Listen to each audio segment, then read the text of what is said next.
Welcome back to Truth and Tunes, the podcast where you hear all the truth and some tunes. All right, we're gonna get the story from every artist, especially those out here in the US.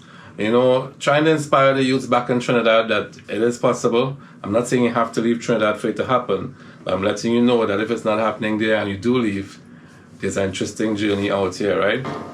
So you're here in Baltimore. You have releasing single after single. I mean, it's all songs like everything is paved with gold for you, but tell me what some of the challenges you encountered. It couldn't have been all that smooth. Nah, it's never a smooth road with this music thing. Some of my challenges is getting the music back to Trinidad. Right. So you get a lot of critics. Because with me living out here for so long, I started losing the Trini accent. my Trini accent. Right. So that's a challenge there by itself. So you have people questioning, is he really from Trinidad or what? Or Because your song a little bit different. yeah. Right. So that's some of the challenges you face. What would make you, as a Trinidadian, lose your Trini accent? I've seen people come here for many, many years and still talk Trini. What environment do you end up in that it kind of challenges you trying to hold on to your accent? I think some of my challenges was the people I work with, Right. people that I'm around. So when you talk that broken English, for some of them it's like they don't understand what you're saying. So you had to find yourself talking that proper English for them to understand, and then year after year, that eventually gonna stick with you. Right, because you're not really among much Trinidadians anyway, Right. so you're not having a chance to switch back. Correct. Right, probably only when you come home or something. Yeah. Yeah, I understand. And then being in the military, of course, not much Trinidadians will be around. Correct. And now, where do you work now? No, I'm actually a supervisor for an airline, Southwest Airlines. So that's even worse, right? As far as being in a culture where you don't have much Trinis again to talk to. Correct. Right, but I understand, it leaking into your soca music. But maybe it could be a plus too, because being in this environment, you might be able to have your music reaching more international. I don't know. Yeah, it is. Right? But I understand the challenge getting your music back home. How do you juggle family life though with your music? How challenging has that been? That is very, very challenging. Yeah. Very. Tell us something. Like, I mean, what's difficult about it? You got kids, you got a wife, you have a job, and you still being a soca star. Do you get all the support at home? Do you get support from your family? How is that part of it?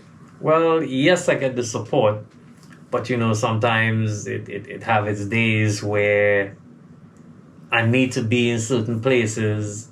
Then you have the kids. You have to balance, try to figure out, babysitters and all these different things. And when it's time to record, you could only do it on your days off, or like how I have my own personal studio here. I got to worry about my son knocking on the door and these type of things. So it's like, got to wait till they sleep. Right. And sometimes you can't just move when you're inspired. Correct, right? yeah. You can't move when you choose. Right. You got to go on their time. Right, I understand. Yeah, well, that's part of the life. And how challenging has it been, though, in Baltimore? I mean, it couldn't have been too challenging since you're considered the soca ambassador out here, right? But how challenging has it been to get your music played at Baltimore radio and to get shows out here? Well, for all these years I've been in Baltimore, I think I want to say I've been lucky. Right. And getting my music on the radio station is it's never been a problem. In fact, the radio station always asking, hey, you got something you want to drop? Interviews to the radio station has always been open. Yeah. I have no problems with that. I deal with most of the DJs here. Built a relationship with the radio stations. Most of the places that keep Caribbean parties, they consider me a superstar there. So it's like hey, here's it's Mr. David. You know when you walk in the party, it's like you get that respect. That respect in here. All right, so from Show Some Love, tell me what came next. After Show Some Love, I think I jumped over to a Juve song called Bam Bam. Bam Bam. Yes. That sounds like a big song because the word Bam Bam alone. Yes. That's a big. Yes. Because you know Trinidad and ladies with the big Bam Bam. Tell us about Bam Bam. How did that come about? Bam Bam actually came about. A friend of mine's who's also an entertainer, Mr. Famous. Mr. Famous, big up Mr. Famous. Yes, he Play reached more out. local. Yes. He reached out to me with a rhythm and told me, hey, a bunch of artists about to jump on this. I recommend you get on it. So I reached out to you, and I guess when I presented the rhythm to you, within 2 days, you had something. Right. And I said we're gonna collaborate and knock this one out. Yeah, so that Bam Bam, that was our first collaboration. Yes. Bam Bam was my first collaboration with Mr. David. I wrote the song, he sent me the rhythm, and probably took about a day to write that song. Sent it back to him. He was blown away. I recorded my parts in Trinidad and he recorded it in New York, I think, right? Yeah, that's what we did. Right, and put it together. We never perform it up to today. You know, I mean, we did little podcast stuff, we did little YouTube stuff, but we never actually performed it on stage. Hopefully we will soon. And, you know, I think when I came out to Baltimore for the first time, we went to the radio station for an interview with that, with Neil Matai. Yes. 88.9 FM. Right, so how well did Bam Bam do? Up to this day, everybody still talks about it.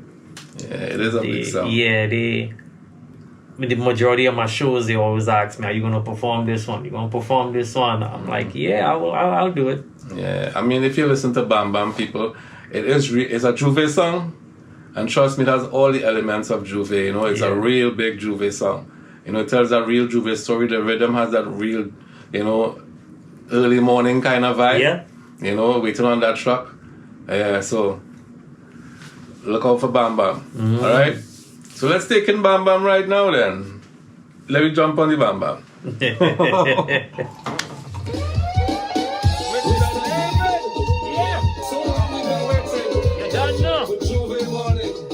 Sheldon Mendoza on the rhythm. Tuesday morning. Yeah. Tuesday morning. Everybody. Whoa, all I see is Bam Bam in town. Everywhere that I look around. Only Bam Bam all on the ground. Oh Lord, oh Lord. Whoa, all I see is Bam Bam in town. Everywhere that I look around. Only Bam Bam all on the ground.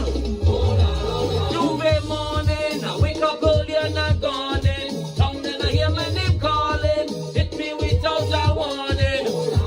Only Bam Bam, man and woman only. Out on the road, man is old man and all on the. I see a big fat woman and a thin man there. Two of them together, man, they break away. As soon as I pull up and my song start play, a little boy shout out and say, whoa, all I see is Bam Bam in town. Everywhere that I look around, only Bam Bam all on the ground. Oh, whoa, all I see is Bam Bam in town. Everywhere that I look around, everybody, Sheldon Mendoza. Well, it's Tuesday morning and I wake up yawning. I wanna sleep but the clock not growing. I wanna pee but the truck not rolling. Out on the street if you see people going. Oh, what a carnival, so much of music, y'all. Oh, what a bacchanal, just wanna touch it all. We in the festival, I don't really care at all. If anybody fall, it is the alcohol. So drop it down, girl, all on the ground, girl. So cock it up, girl, back to the top, girl. So walk it up, girl, don't make it stop, girl. Tick tock, girl. Whoa, all I see is Bam Bam in town. Everywhere that I look around, only Bam Bam all on the ground. Whoa, all I see is Bam Bam in town. Everywhere that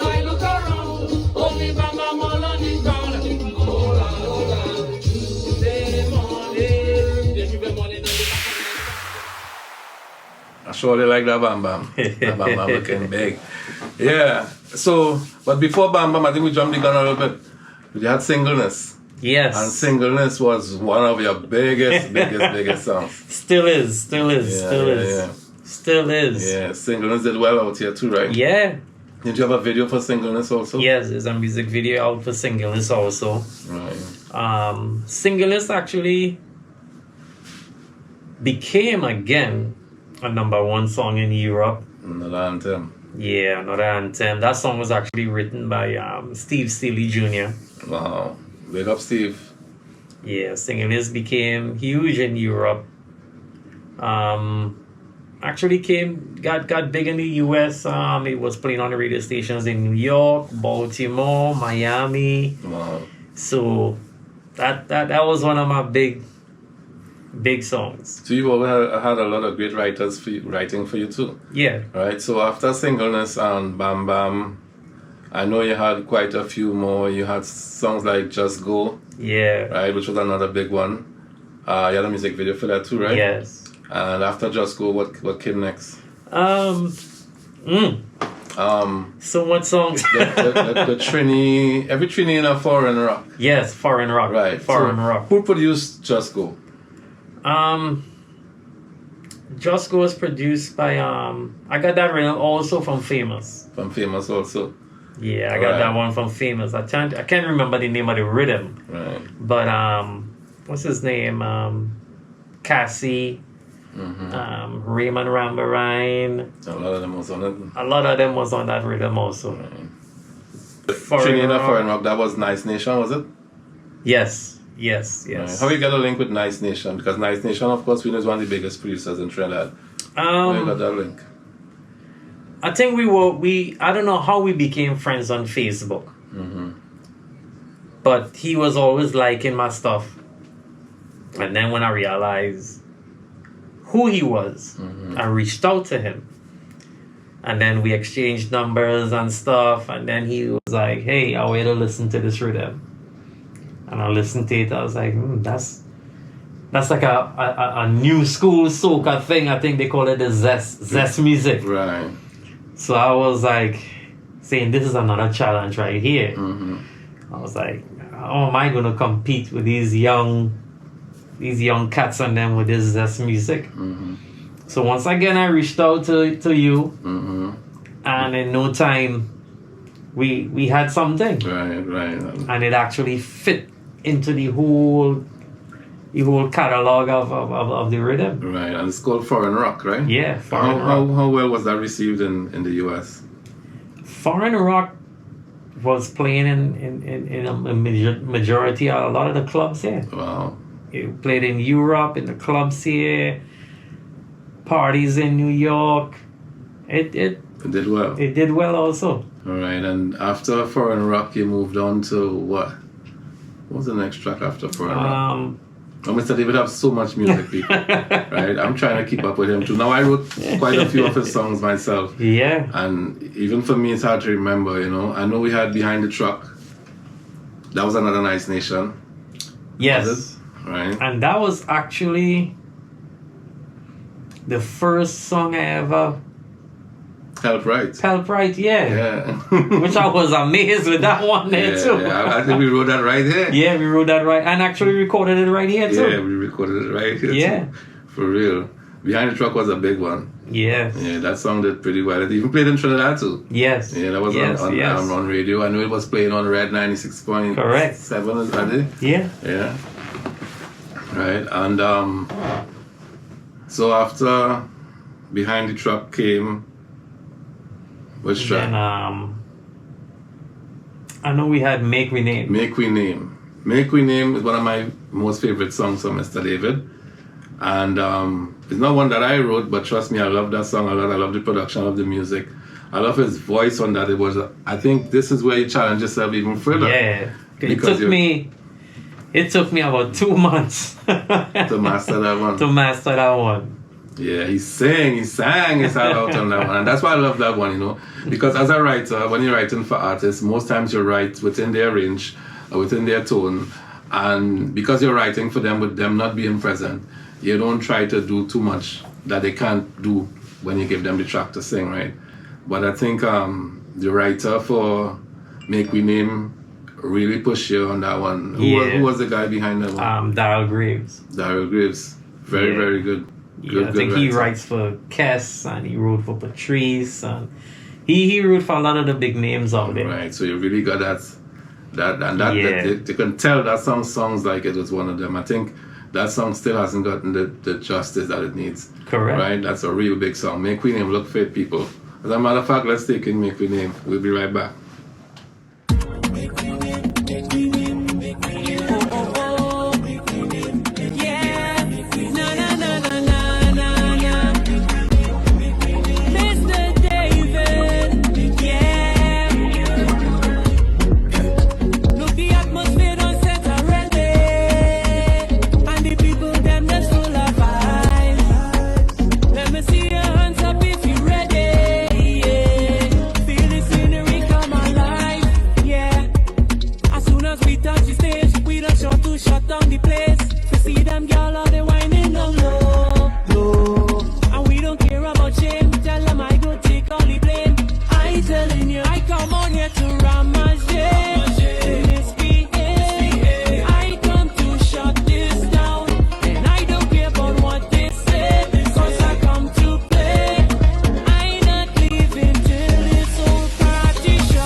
Welcome back to Truth and Tunes. We're still here, getting the truth from Mr. David. You know, listening to the story, the journey.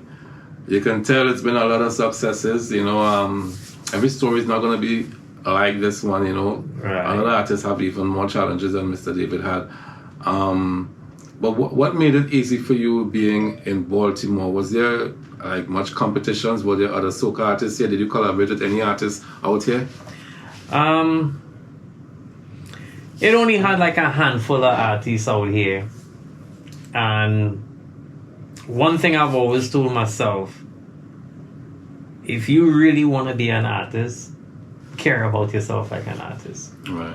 Portray yourself like an artist. Mm-hmm. So I always present myself like an artist. When I go to a party or a show or something, you could tell the difference in when I walk in the door. You could tell that he's somebody. Tell me about any of the artists that you collaborated with out in Baltimore. To show support to some of the artists, I actually got another rhythm from Famous and presented it to two artists, Coco Scorpion and Dexter King. Okay. So I tried to bring that unity with the artists and worked on a song with them. Right. And it had a little success to it. Yeah, what was the name of that song? Fog It Up. Right. Fog It Up. So Fog It Up did well out here. Yes. Right. Never had the opportunity to perform it with the artists and them. Okay. Did you ever collaborate with any other songs with any artists in Baltimore? No, not as yet. Okay. Not as yet. So we realized over the years you've had a lot of different writers, right? Tell me, what's the procedure? How do you choose which writer you're choosing to write which songs? I know you had people like Ray Hamilton, you said Daryl Graves. Yeah. Well, of course, myself, Sheldon Mendoza. Who else have been some of the other writers? Nice Nation. Nice Nation. Right, so how do you go about choosing who's going to write the next song? Like, when you hear the beat, who does this feel like is going to be the writer for this song? Well, the majority of the time is it's not even me who make the choice. Mm-hmm. Is, like, for example, some of the rhythms, when I get them, I present it to you. As far as with Nice Nation, I built that relationship with him over these past few years to the point that he knows my personality. Right, he knows what suits you. Yeah, so he would just say, like he said, he would just wake up in the middle of the night. Mm-hmm. And he'll be in his studio doing his thing. And then he said he would just catch a vibes and he would just get a hook. Right. And then he could say, yeah, nice for Dave. Right. And then he just put his pen to paper. Anybody else who have written for you? I'm not just call out a few names. Anybody else you can think of that we missed? Nah. Not yet. Right. And I know you have another big collaboration that you did that was unforeseen. Nobody saw this coming. I think I wrote that song too. Yes. And that was with Mr. Frontline himself, the Mighty Hitman. The Mighty Hitman. Tell me how that came about. Who produced that track and how did that come about? Well, I can't even remember where that rhythm came from. But you, of course, wrote that one. And when I presented it to the management team, they was like, yeah, this gonna be a good one. So while I was playing around with this song, my team from Europe was actually in Baltimore. Right. And we all was in the car just driving around playing the rhythm. And the Mighty Hitman just started singing one of the verse. So I say, you know this verse better than me. So I told him, I say, let's try something different. And he didn't believe what the ideas that I had, that I was coming with. Mm-hmm. So I told him, listen, memorize this verse. And I could tell you the direction it's going in after. Right. So he did his thing, I did my thing. And that track was actually mixed in Europe. Okay. Who was the man behind the engineering? Trying to remember his name. Oh, his name was Corey. Okay, and speaking of engineering, I know you also have Coolie Chat mix a lot of your stuff, right? Or record a lot of your stuff. So Coolie Chat actually recorded my vocals in New York and sent it to Europe, where Hitman did his verse in Europe, and they just work their magic out there. So a lot of your songs have been created just like that, right? Yeah. Online. Right. I do my thing here, somebody else do their thing there. All right. So let's pause on that for a little bit and we get back to this point. Taking a break, guys. Yeah. We'll be right back at you. Let's take in some tunes from Mr. David on Truth and Tunes. Yes. Mr. David. In this life, I don't want no stress. Single living, it is the best. Right now, we celebrating singleness. Yeah. So come a little closer and jump to soca. This life, I could get used to it. Yeah. So come a little closer and jump to soca. Oh, finally, everything feel right. I pumping tonight. Don't want nobody to kill the vibe. I am so free, like if I could fly. Not one girl on my mind, but all of them in here looking fine. If you start up saying single on Facebook or Instagram, or if you come to party with your friends and not your man, oh girl, we coulda move on without the relation. So bring nothing close to me. Come on, let we jump. We celebrating singleness.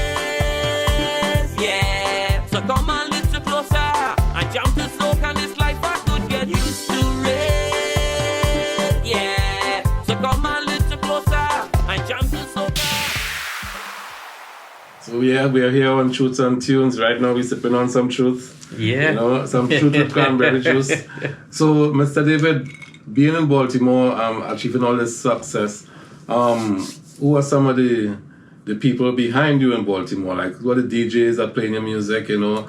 I know you have a personal DJ that normally plays for you on stage, Yes. Black Poet. Tell me how you came about with that relationship, because I understand he's from Haiti. Yeah, correct. So, with me moving around, I don't like the idea of going to a party not prepared. Right. So I told the team that I need a DJ to move around with. So my team reached out to the radio station Neil Matai. Okay. Big up Neil Matai, one of the biggest DJs right here in Baltimore. And Neil put us on to Black Poet. Nice. And ever since that's another relationship built there. And we just been, every party, we just keep knocking it out, even on the Carnival streets in Baltimore. on the trucks. We performing on the trucks, everything. The carnival shows, he's right there with me. Wherever he has a show, I'm there. Wherever I have a show, he's there. Well, I know he's from Haiti, right? Like I said, so have you ever thought about dabbling in the little type of Haitian compa vibe, the kind of Haitian soca music? It's coming. It's coming? It's coming. It's Right, coming. right. I had producers from Nigeria reached out to me. Oh yes, sent me so you've been doing some Afrobeat stuff coming up, right? Yes. How did that happen?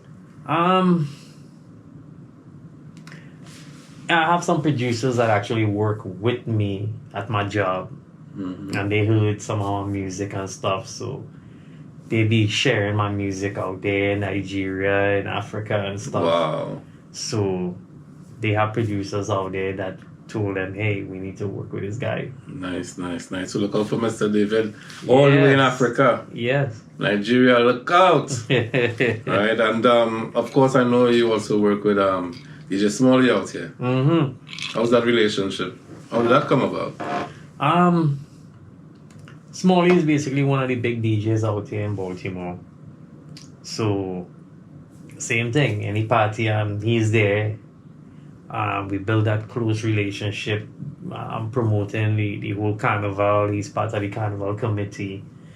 So he's always there pushing me, pushes my music, and they just keep going. So as you said, carnival committee, that brings us to the grand finale, right? We're talking about the place that you've been making your name. Correct. Right? Baltimore, Washington, one Caribbean, one carnival, right? Yes. Tell us about that. When was your first time on that big stage, and how long you been performing there? And I know you're going to be performing there again this year, right? Yes.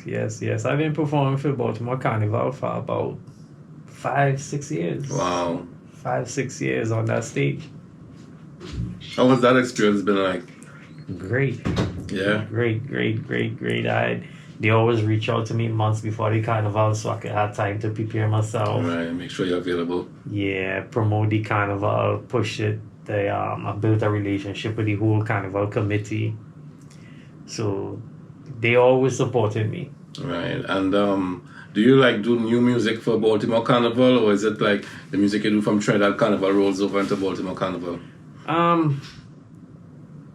To be honest, I don't do music for Trinidad Carnival. Oh, okay.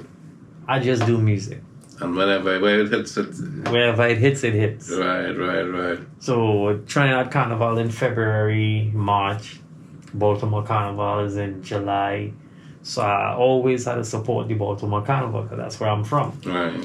So I'm always, every 2 months or something, I'm in the studio You always have new songs. And as fast as I record it releases. Right, and it just ends up where it ends up. It ends up where it ends up. Right, Europe, Trinidad, Yeah. Baltimore, Miami. So tell us some of the places you performed, other than in Baltimore. I've performed in Miami Carnival. Okay. Of course in Trinidad, New York. I've even performed in Virginia. And what about where I'm from? I'm from Trinidad. What about Philadelphia? Philadelphia, yes. Penn Station. I actually performed for the Caribbean Festival there once. And that was a huge success. Oh, nice. Huge success there. All right, and what do you look forward to? What about international performances? What's coming up? What have you done, Right now I'm working on Miami Carnival. Okay. Our promoters reached out to me for Miami Carnival already. Nice. I'm actually set to be in Europe in August. Okay, nice. What's that about? Tell us a little bit about what's happening out there. As far as I know, they have plans for me to perform in a couple of shows out there. I'm booked for the truck to perform on the streets, the parade. Okay. I think I'm performing in a tent as a guest. And which carnival is that out there? Is that Notting Hill? Yeah. Notting Hill Carnival, alright. Mr. David doing big things, Notting Hill Carnival. Yes. Alright, so London, England. He's coming, Mr. David. Alright, so we know of course coming soon is gonna be the big bad One Caribbean Carnival, right? Yes. July 11th, 12th, and 13th in Drew Hill Park. Yeah, that's going to be another success right there. All right, so we're here listening to Mr. David on Truth and Tunes, taking in the true story of the journey, and of course listening to some of his tunes. And we'll be back, okay? Stay tuned. Mr. David, MD, yeah.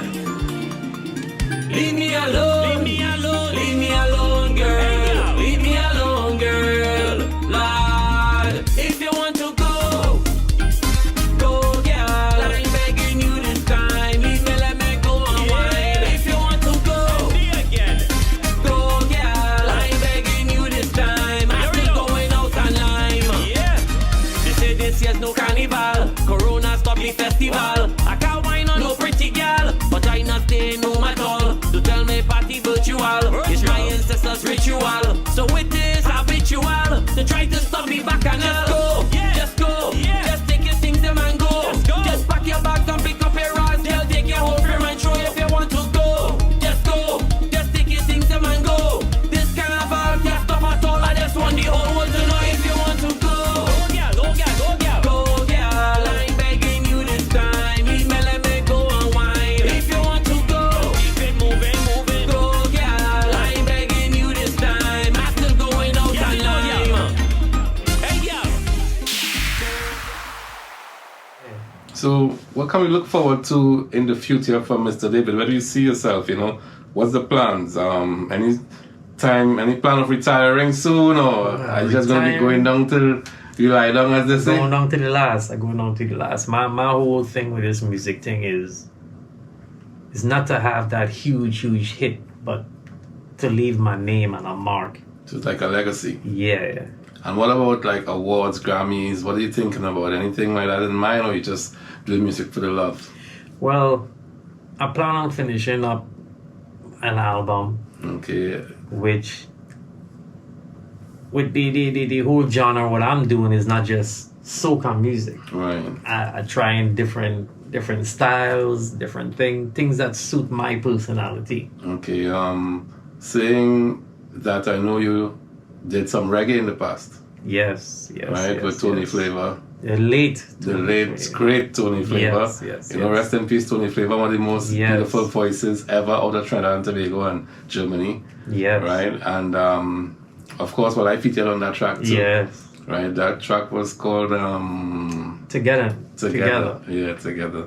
You know, and of course, you can look out for Mr. David's music online. Mr. David, tell them where they can find your music, where they can find you. You can find Mr. David on Spotify, iTunes, all social media. It's out there. Just you can even Google Mr. David and you'll see anything coming up. Everything with Mr. David. All right. So that's it, folks. Truth and Tunes. Sipping on some truth.